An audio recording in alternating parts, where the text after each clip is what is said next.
ஆண் சிங்கங்களுக்கான பதிவு. ஆண் சிங்கம் அப்படின்னா காட்டில் இருக்கக்கூடிய சிங்கம் இல்லைங்க, மனித ஆண் சிங்கங்களுக்கான பதிவு இது. ஏன்னா நம்ம ஆண்கள் நம்மளை அப்படி தான் நினச்சிக்கிறோம்.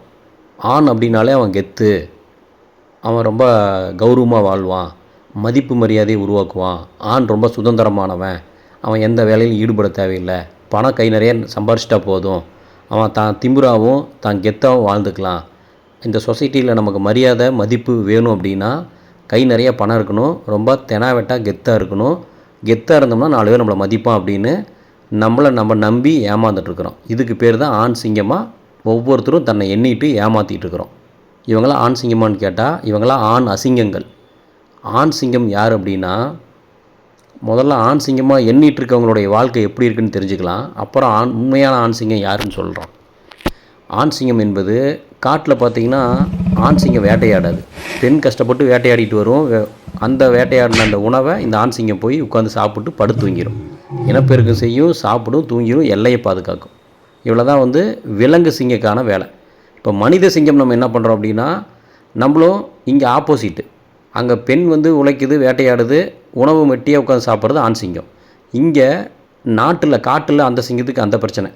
நாட்டில் வாழக்கூடிய ஆண் சிங்கத்துக்கு என்ன பிரச்சனை அப்படின்னா, இவன் கடினமாக வேலைக்கு போவான், கஷ்டப்படுவான், ஏதோ ஒரு தொழில் செய்வான், ஏதோ ஒரு வழியில் பணம் சம்பாரித்து கொண்டு குடும்பத்தை பாதுகாக்கிறதுக்காக பணத்தை ஸ்பெண்ட் பண்ணி அதுக்காக முயற்சி செஞ்சிட்ருக்கான்.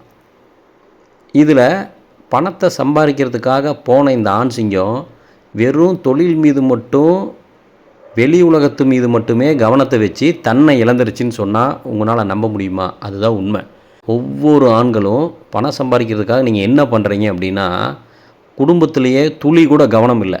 குடும்ப உறுப்பினர்கள், உங்களுடைய குடும்ப உறவுகள் மீது அக்கறையும் கவனமும் பாதுகாப்பும் கேரிங்கும் இல்லாமல் சும்மா பணத்தை சம்பாரித்து கொடுத்துட்டா அவங்க வாழ்ந்துக்குவாங்கன்ட்டு ஒரு ஃபார்மாலிட்டிக்கான வாழ்க்கையை வாழ்ந்து அவங்களையும் ஏமாற்றி உங்களையும் ஏமாற்றிட்டு ஒரு குறிப்பிட்ட பழக்கத்துக்கு அடிமையாகி மாட்டிக்கிட்டீங்க.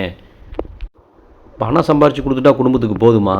உங்களுடைய நேரத்தை கொடுக்க வேண்டாம், வாழ்க்கை எதுக்கு வாழ்கிறோன்னே தெரியாமல் பணத்தை மட்டுமே சம்பாதிக்கிறதுக்காக அப்படின்னு பொய் சொல்லிட்டு கூட ஊர் சுற்றுற ஊதாரி ஆண் சிங்கங்கள் தான் நிறையா இருக்குது. வெட்டியான ஆண் சிங்கங்கள் தான் நிறையா இருக்குது. சம்பாரித்து கொடுக்குறது எதுக்கு? குடும்பத்தை சந்தோஷமாக வச்சுக்கிறதுக்கு. குடும்பத்தை சந்தோஷமாக வச்சுக்கிறதுனா என்ன?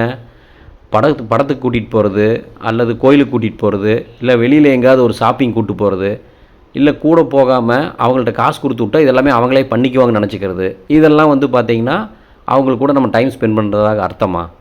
சிந்திச்சு பார்க்கணும். உண்மையான ஒரு ஆணுடைய கடமை என்ன என்றால், உங்கள் குடும்ப உறவுகளில் உங்கள் மனைவியோ அல்லது உங்கள் குழந்தைகளோ அவங்களிடம் நேரத்தை ஒதுக்கி மனம் விட்டு பேசணும்.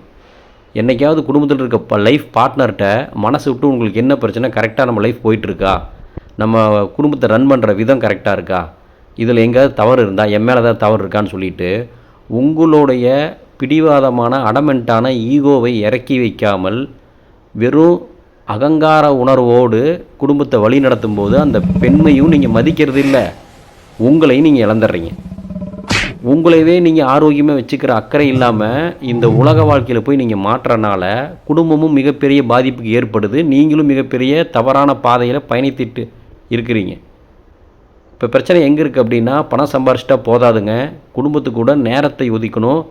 அவங்க கூட பிரச்சனை என்னென்னு சொல்லி அவங்கள்ட்ட கேட்கணும்.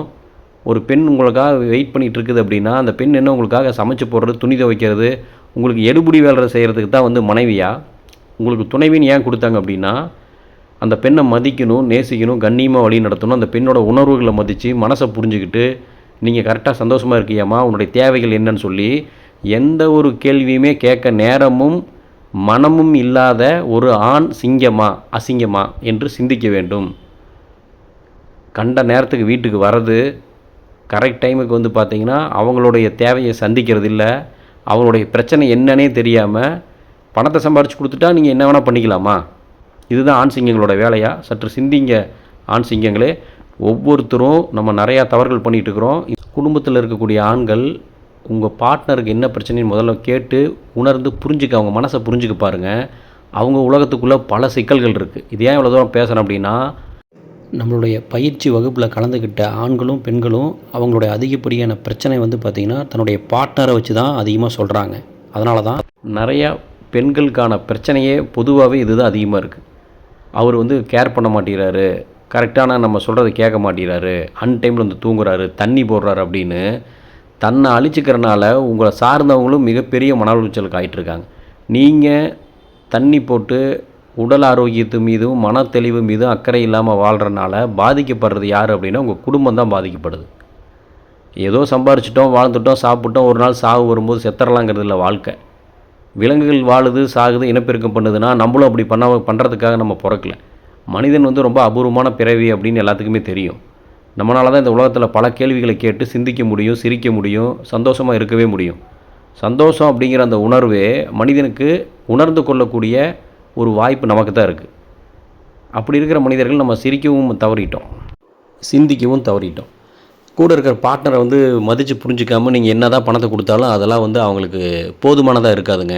உங்களுக்கு ஒரு தேவையை நோக்கி நீங்கள் எப்படி வெளி உலகத்தில் சுற்றிட்டு இருக்கிறீங்க, அதே மாதிரி தானே ஒரு பெண்ணுக்கும் அவங்களுடைய மனசு இருக்குது, அவங்களுக்கு பல கமிட்மெண்ட் இருக்கும், அவங்களுக்கு பல விஷயங்கள் உங்கள்கிட்ட சொல்லிக்கவே முடியாமல் உங்களுடைய பல மைனஸ் பாயிண்ட் எல்லாத்தையுமே வந்து அவங்க அப்படியே ஃப்ரீஸ் பண்ணி வச்சுட்டு போயிட்டே இருப்பாங்க.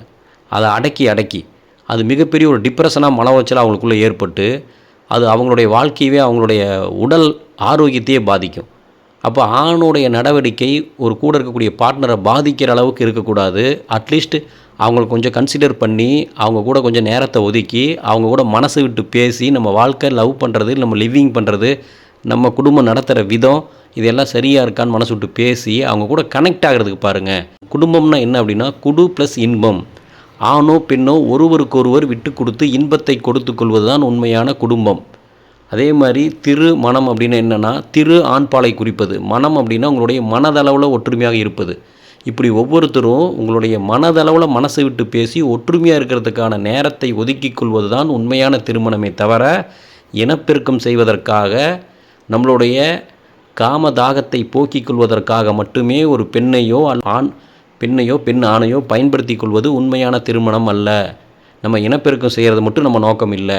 மனம் விட்டு பேசி மகிழ்ச்சியாக வாழ்வதற்கான வழிமுறையை உருவாக்கிக்கிட்டு நம்மளை மாற்றிக்கிட்டு நம்மளை செதுக்கிக்கிட்டு நம்ம குறைகளை திருத்திக்கிட்டு கூட இருக்கிற பார்ட்னரை பண்பாக மரியாதையை கைட் பண்ணி அவங்க கூட நம்ம சந்தோஷமாக வாழ்கிறதுக்கு தான் மனித பிறவியோட நோக்கமே.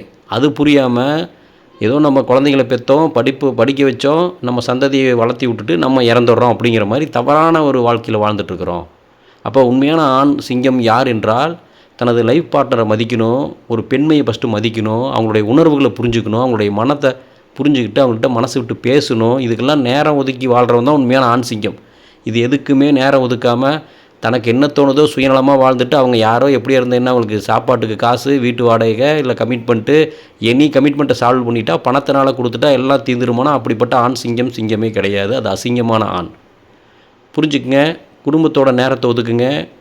அது சும்மா ஃபார்மாலிட்டியாக இல்லாமல் உள்ளபூர்வமாக உணர்வுபூர்வமாக மனம் விட்டு பேசி ஒருத்தர் பரஸ்பர இணக்கத்தோடு உங்களுடைய அன்பை பகிர்ந்துக்க முயற்சி செய்யுங்க. அவன் தான் உண்மையான ஆண் சிங்கம். புரியல அப்படின்னா உங்கள்கிட்ட நிதானமும் பக்குவமும் இல்லைன்னு அர்த்தம், ஈகோவோட உச்சக்கட்டத்தில் இருக்கீங்கன்னு அர்த்தம். ஈகோவை குறைச்சிக்கங்க. நான் என்ன சொல்கிறேன்னு உங்களுக்கு புரியும். இவ்வளோ பேசுகிறிய நீ என்ன உத்தமனான்னு கேட்கலாம். இந்த பதிவு உங்களுக்கு மட்டும் இல்லை எனக்கும் தான். இதை நான் நோட்டீஸ் பண்ணி புரிஞ்சுக்கிட்டனால தான் இந்த பதிவு போட்டிருக்கிறேன்.